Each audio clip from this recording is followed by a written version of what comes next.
Hey YouTube, just sharing with you my meal for this afternoon. This is chili beans that I made last night in the crock pot.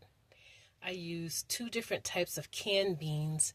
One was black beans and the other one was pork and beans. And I also have ground beef in here. And then I have rice. I made my beans as like a chili. It's very, very good. It's more like a comfort food.